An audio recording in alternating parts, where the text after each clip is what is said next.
बिस्मिल्लाहिर्रहमानिर्रहीम। अस्सलाम वालेकुम। आज इस वीडियो में हम फ्रिक्शन के कुछ क्वेश्चन देखेंगे और ये फ्रिक्शन के टॉपिक में से वो क्वेश्चन है जो ऑलमोस्ट हर साल कोई ना कोई क्वेश्चन रिपीट हो जाता है। और इसमें इस टॉपिक के अंदर छुपे हुए कुछ क्वेश्चन है और उन क्वेश्चन को किस तरह से बनाना है, उनका आंसर आपने कितना करना है, सारा कुछ इस वीडियो में बताया जाएगा। आप इस वीडियो को देख के अपनी बुक के ऊपर निशान भी लगा सकते हैं और इन्हीं के ही नोट्स बना सकते हैं। तो बारी बारी एनिमेशन के साथ इन सारी वीडियो में ये जो क्वेश्चन आप देख रहे हैं, सारे क्वेश्चन को हम डिस्कस करेंगे। चलिए सबसे पहले देखते हैं व्हाट इज फ्रिक्शन। फ्रिक्शन क्या होता है? तो बताया जा रहा है friction the force that opposes, मतलब फ्रिक्शन एक फोर्स है डैट अपोजिज, जो मज़ाहमत करती है, रोकती है। The motion of moving object is called friction. For example, अगर कोई चीज़ मूव कर रही है, अब यहाँ पे ये आप मोबाइल देखें तो ये नीचे की तरफ मूव मूव कर रहा है। तो एक ये जो टेबल और मोबाइल के दरमियान ये जो रगड़ है, ये इस मोबाइल की मोशन को रोकने की कोशिश कर रही है। वो रगड़ को ही हम बोलते हैं फ्रिक्शन।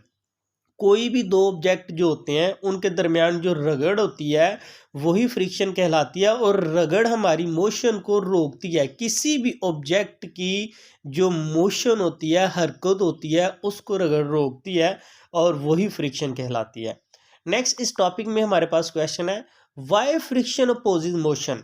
ये आपसे इस तरह भी पूछा जा सकता है हाउ फ्रिक्शन अपोजिज मोशन, मतलब ये रगड़ किस तरह से रोकती है। एक बात तो समझ आ गई, मोबाइल और टेबल के दरमियान जो रगड़ है वो फ्रिक्शन है। अभी ये देखने लगे हैं कि ये किस तरह से काम करती है। ऐसा इसके अंदर क्या है कि ये एक स्लाइड किया हुआ ये जो टेबल जो है वो इसको रोक रहा है। तो इसके अंदर आता है हमारे पास no surface is perfectly smooth. ये आपको लग रहा है कि ये आपका ये जो टेबल है ये बिल्कुल स्मूथ है, लेकिन ऐसा नहीं होता। The surface that appear smooth has pit and bump that can be seen under microscope. अगर आप इस सरफेस को या किसी भी सरफेस को माइक्रोस्कोप से देखोगे तो उसमें आपको कुछ इस तरह से ये dotted dotted pit and bump नजर आएंगे। ये जो नीचे वाला एरिया होगा इसमें ये पिट है और ये जो नोक वाला एरिया होगा ये बम है। अब जब कोई चीज़ माइक्रोस्कोपी लेवल पे देखी जाए तो स्मूथ नहीं है। अगर ये टेबल स्मूथ नहीं है, जो कि हमें स्मूथ लग रहा है, अगर माइक्रोस्कोप से देखेंगे तो इस तरह से पिट्स एंड बम्प्स बने होंगे। तो डेफिनेटली जब ये मोबाइल नीचे की तरफ मूव करेगा तो ये पिट्स एंड बम जो रफ सरफेस लग रही है वो इसको रोकेगी। बिल्कुल ऐसे ही अगर आप एक स्मूथ रोड के ऊपर बाइक चलाते हो और एक टेढ़े मेढ़े और खड्डों वाले रोड के ऊपर चलाते हो तो आप देखोगे वहां पे आपकी फोर्स ज्यादा लगेगी। अब यहां पे कहता है the contact point between two surface from a sort of cold weld, these cold weld resist the surface from sliding over each other. मैं एक चीज आपको बता दूं, यहां से लेके यहां तक ये जो डेफिनेशन है, ये डेफिनेशन आपकी कोल्ड वेल्ड की भी है। अब मैं आपको समझाता हूं कि ये किस तरह से काम करता है और ये कोल्ड वेल्ड क्या होते हैं। यहाँ अगर इस ब्लॉक की बात की जाए तो ऊपर इस पिक्चर में दिखाया जा रहा है कि ब्लॉक भी कुछ इस तरह से नोक वाला है। अगर इसको माइक्रोस्कोप से आप देखोगे, इसी तरह ये नीचे वाली सरफेस की बात की जाए जो कि ये दिखाया जा रहा है, वो भी इस तरह कुछ नुकीला है।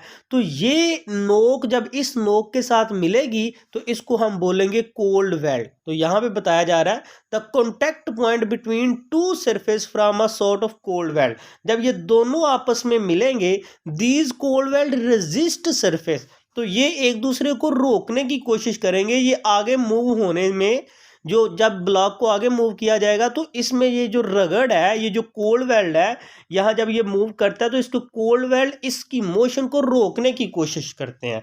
तो वो मोशन फ्रिक्शन कहलाती है। अब वो फ्रिक्शन किस तरह से काम करती है, यहाँ हमने देख लिया कि कोई भी सरफेस स्मूथ नहीं होती और उसमें कोल्ड वेल्ड होते हैं, जिस वजह से इसको मूव करने में रुकावट पैदा करते हैं वो। नेक्स्ट क्वेश्चन देखते हैं। नेक्स्ट बताया जा रहा है फोर्स ऑफ लिमिटिंग फ्रिक्शन। ये बहुत दफा बोर्ड में रिपीट हुई है। The maximum value of friction is known as the force of limiting friction, और उसको हम एफ एस से रिप्रेजेंट करते हैं। यहां मैं आपको समझाता हूं। यहाँ पे देखें ये एक ब्लॉक पड़ा हुआ है। अब इसकी एक फ्रिक्शन की हद है 2.59, मतलब ये ब्लॉक का कुछ वेट है और टेबल ब्लॉक इसके ऊपर एक्शन लगा रहा है और टेबल इसके ऊपर रिएक्शन लगा रहा है, और जो रिएक्शन लग रही है और जो इसमें रुकावट है वो 2.5 न्यूटन है। मतलब अगर मुझे इस ब्लॉक को मूव करवाना है तो मुझे 2.5 न्यूटन से ज़्यादा फोर्स लगानी पड़ेगी। तो ये जो 2.5 न्यूटन है ये इसकी मैक्सिमम वैल्यू ऑफ फ्रिक्शन है, और यही कहलाती है, is known as the force of limiting friction. मतलब इसकी एक लिमिट है, तो जो इसकी मैक्सिमम फ्रिक्शन है ना वही फ्रिक्शन कहलाती है फोर्स ऑफ लिमिटिंग फ्रिक्शन। अब इससे ज़्यादा आपको लगानी पड़ेगी। It depend on the normal reaction between two surface in contact. अब क्या फोर्स ऑफ लिमिटिंग फ्रिक्शन सबकी इक्वल होगी? नहीं। अब देखें, यहाँ अगर छोटा ब्लॉक है तो उसकी उसने 2.5 न्यूटन दी है, लेकिन अगर एक ब्लॉक बड़ा होगा तो उसमें क्या है कि सरफेस अगर ज़्यादा हो गई है, उसमें जो सरफेस ज़्यादा है इसका मतलब उसका वेट ज़्यादा हो गया। जब उसका वेट ज़्यादा हो जाता है तो फिर क्या होता है कि फोर्स ऑफ लिमिटिंग फ्रिक्शन भी बढ़ जाती है। अब आपको ज़्यादा फोर्स लगा के इसको आगे की तरफ मूव करना पड़ेगा। नेक्स्ट हम देखते हैं कोफिशिएंट ऑफ फ्रिक्शन। अब कोफिशिएंट फ्रिक्शन यही फोर्स ऑफ लिमिटिंग फ्रिक्शन और नॉर्मल रिएक्शन जो है इसके ऊपर डिपेंड करता है। The ratio between the force of limiting friction Fs and the normal reaction R is constant. इसमें हमें यह बताया जाता है कि कितनी फोर्स ऑफ लिमिटिंग फ्रिक्शन हो और हमें कितनी फोर्स लगानी पड़ेगी। मतलब अगर आपका ब्लॉक छोटा है तो इसकी फोर्स ऑफ लिमिटिंग फ्रिक्शन कम होगी और हमें भी कम ही फोर्स लगानी पड़ेगी। और अगर आपका ब्लॉक बड़ा है और अगर हम ये ब्लॉक बड़ा है इसकी फोर्स ऑफ लिमिटिंग फ्रिक्शन ज़्यादा होगी और हमें भी फोर्स ज़्यादा लगानी पड़ेगी। कितनी ज़्यादा लगानी पड़ेगी कितनी कम लगानी पड़ेगी ये हम निकाल सकते हैं कोफिशिएंट ऑफ फ्रिक्शन से, और इसका फार्मूला बहुत दफ़ा बोर्ड में आया है। मतलब अगर फोर्स ऑफ लिमिटिंग फ्रिक्शन बढ़ जाएगी तो साथ ही इसका मतलब यह है कि नॉर्मल रिएक्शन जो है वो भी बढ़ जाएगा। आपको ज़्यादा फोर्स लगा के मूव करवाना पड़ेगा, तो एक चीज़ बढ़ेगी तो दूसरी चीज़ भी बढ़ेगी। तो इसका ये फार्मूला हमारे पास है, इसको हम म्यू भी पढ़ सकते हैं, Fs/r। ये बहुत दफ़ा बोर्ड में आया है। तो यहाँ से अगर हमने ये निकालना हो फोर्स ऑफ लिमिटिंग फ्रिक्शन कितनी है तो Fs इसी तरफ रहेगा और यहाँ पे म्यू ऐसे ही रहेगा, R दूसरी तरफ जाके इससे मल्टीप्लाई हो जाएगा। अब ये जो R है इसकी वैल्यू हमारे पास होती है M और G। अब R की जगह पे हम M और G पुट कर देंगे और म्यू इसका ऐसे ही रहेगा। तो इससे हम किसी भी चीज़ की मैक्सिमम जो फोर्स ऑफ लिमिटिंग फ्रिक्शन है वो हम निकाल सकते हैं।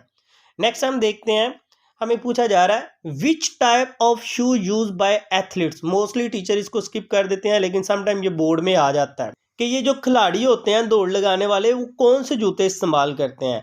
Athletes use special shoes that have extra ordinary ground grip, such shoe that have prevent them from sleeping while running fast. तो कुछ इस तरह के जूते यूज करते हैं, उनके नीचे ये एक्स्ट्रा ऑर्डिनरी ग्राउंड ग्रिप होती है। तो ये क्योंकि थोड़े से आपको नुकीले नज़र आ रहे हैं, जब ये ग्राउंड के ऊपर पड़ेंगे तो इनके कोल्ड विल्ड बहुत अच्छे से बनेंगे और इसी वजह से इनकी एक ग्रिप बनेगी, तो ये फिसलेंगे नहीं, तो ये फिसलने से हमें बचाते हैं। तो कौन से जूते एथलीट्स यूज़ करते हैं जिनकी ग्रिप एक्स्ट्रा ऑर्डिनरी होती है। नेक्स्ट हम देखते हैं, नेक्स्ट क्या बताया जा रहा है, व्हाट इज रोलिंग फ्रिक्शन। अब फ्रिक्शन तो हमने देख लिया, एक फोर्स होती है जो चीज़ों को मूव करने से रोकती है। यहाँ पे बताया जा रहा है rolling friction is the force, ये एक ऐसी फोर्स है फ्रिक्शन की between a rolling body and a surface over which it roll. मतलब जैसे ये ज़मीन है तो ज़मीन के ऊपर ये ट्रॉली जो है ये मूव कर रही है, लेकिन ये घूम रही है। अब ये घूमते हुए कोई चीज़ मूव करेगी तो उसके दरमियान ये जो फ्रिक्शन होगी उसको हम बोलेंगे रोलिंग फ्रिक्शन। नेक्स्ट हम देखते हैं, नेक्स्ट पूछा जा रहा है what is sliding friction.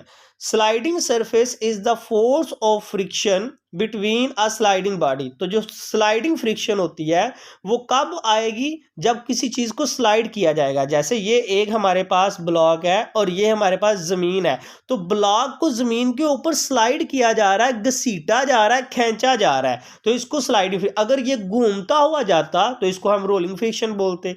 Next हमें पूछा जा रहा है, ये क्वेश्चन बहुत दफ़ा बोर्ड में आता है, why rolling friction is less than sliding friction. मतलब ये जो घूमने वाली फ्रिक्शन है ये खींचने वाली स्लाइडिंग फ्रिक्शन से कम क्यों होती है? तो आप अपनी रियल लाइफ में भी देखते हैं, अगर कोई चीज़ घूम रही है तो आसानी से उसको खींचा जा सकता है अगर उसके नीचे टायर वगैरह लगे हैं, और अगर किसी को खींचना पड़ जाए तो उसके ऊपर फोर्स ज़्यादा लगती है। ऐसा क्यों होता है?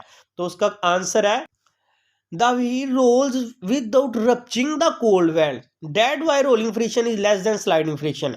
देखें यहाँ पे हमारे पास ये एक कोई बॉल है तो ये ऊपर घूमे हुए ही मूव कर रहा है, मतलब वो इन कोल्ड वेल्ड को तोड़ता नहीं है बल्कि इनके ऊपर घूम के आगे चला जाता है। तो घूम के आगे जाना ज्यादा आसान है, लेकिन जब हम किसी चीज को स्लाइड करते हैं तो वो इस कोल्ड वेल्ड के साथ घसीटता हुआ आगे जाएगा। ये जो बम और पिट्स बने हुए हैं इनको घसीटता हुआ आगे जाएगा, इनको तोड़ के आगे जाएगा। तो इसका मतलब है कि जब इनको किसी चीज को तोड़ना पड़ता है तो वहां फोर्स ज्यादा लगानी पड़ेगी।